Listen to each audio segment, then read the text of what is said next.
Hello students, welcome back to Abhi Academy. So in this session I am going to discuss about super mesh analysis. So in the last session we have discussed about mesh analysis, wherein we have solved the problem using KVL and Ohm's law, and we have written the equation, or we have also done it by using mesh equations by inspection method. So if you have not checked that, you can check it. And now let us do a problem on super mesh analysis. So the difference between a mesh analysis and a super mesh analysis occurs when there is a current source in between two loops. In general problem, we will see that there will be a resistor here, and we will be writing the loop equations for this, and we will be finding the currents. So here is a problem which is from December 2019 paper to calculate the loop currents I1, I2 and I3. So in the question it is already given the direction of the loop currents. So as it is I1, this is first loop; as it is I2, this is second loop; as it is I3, this is third loop.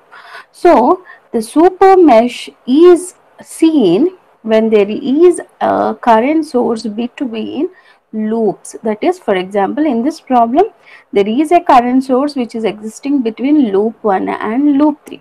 So as we are writing the equation for applying Kirchhoff's voltage law, that is the algebraic sum of the voltage drop across each resistor in a loop should be equal to source voltage.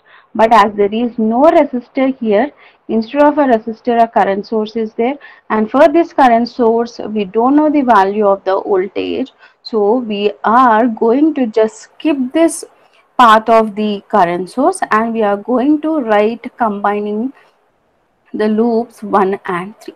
Okay, so as there are 3 loops, we obviously need to get 3 loop equations. Okay, we have to get 3 loop equations. So number of loop equations will be 3 only, as there are 3 loops.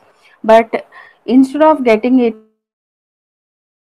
in terms of the source, we are going to get in terms of current directly. So first we are going to apply this concept for loop 1 and 3, as it is forming a super mesh because of a current source. So as we don't know the voltage across this current source, we are just skipping out this current source, and we are going to combiningly write the equation for loop 1 and loop 3. So here you can see that in loop 1, 4 is the resistor which is connected in between loop 1 and loop 2. So obviously we know that 4 into I1 minus I2. Here why minus I2? Because we are considering loop 1 and writing the equation. So the plus sign will be for I1, and as the currents are flowing in the opposite direction, that is I1 is flowing downward and I2 is flowing upward. So as these are opposite, so it will be I1 minus I2. So 4 I1 minus I2, and we are just skipping the current source, and we are going to write the equation for loop 3 now. So here you can see that again this 4 ohm resistor is a mutual resistor between 2 and 3, loop 2 and 3.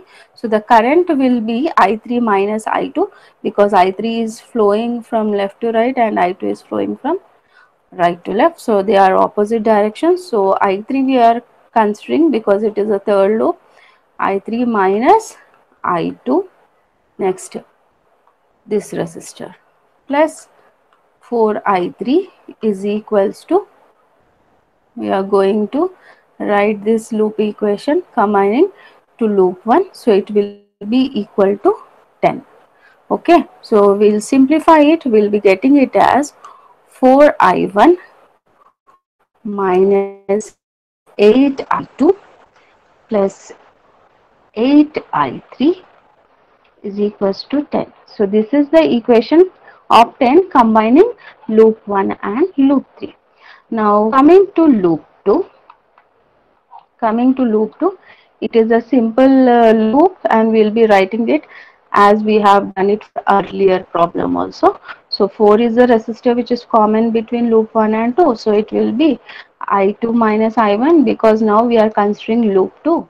So I2 minus I1 plus 4 I2 plus 4 I2 minus I3 is equals to 0 because there is no voltage source in this loop.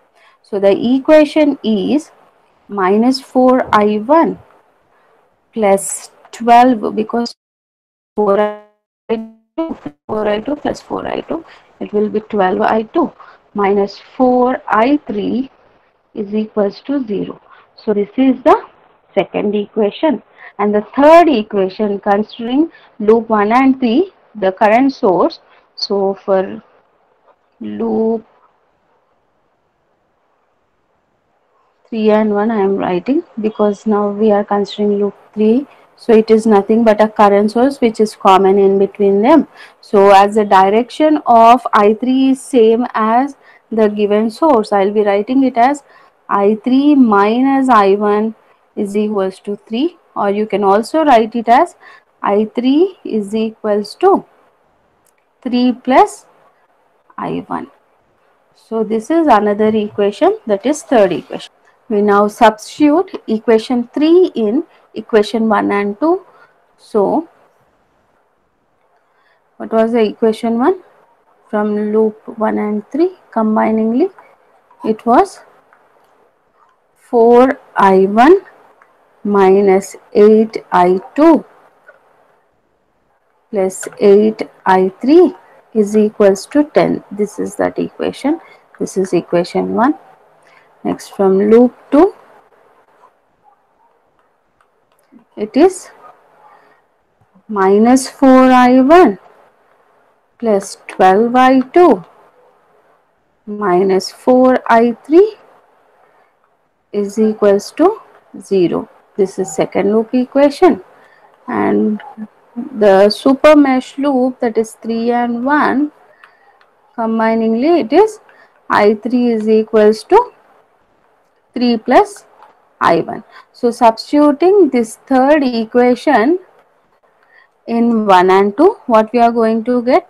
So it is 4I1 minus 8I2 plus 8 into, instead of I3 I am writing it in terms of I1, so is equals to 10. So it will be 4 plus 8, that is 12I1 minus 8I2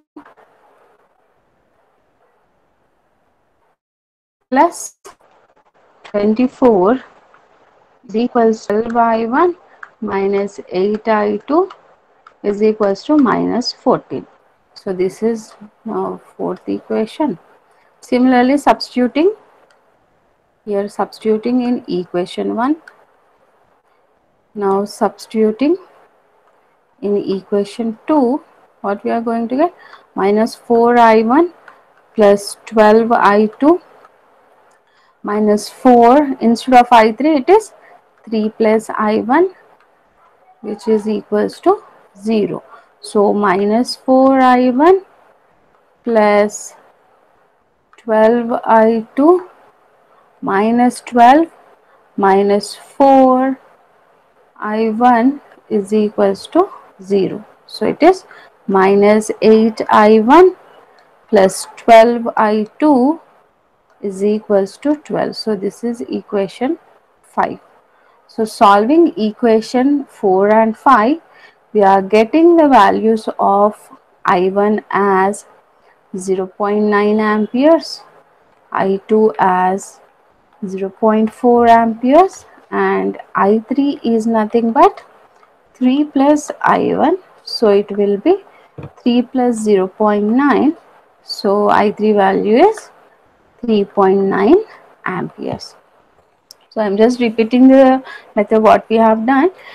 We have first find out whether circuit is a normal mesh or a super mesh.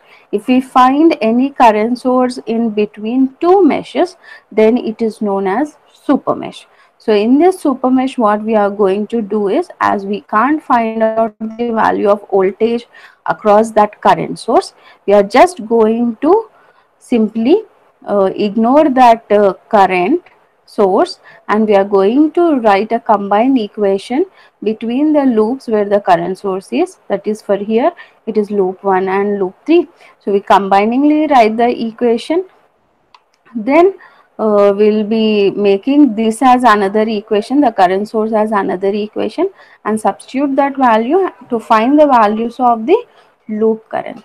So this is the method you have to follow when it comes across super mesh. Thank you.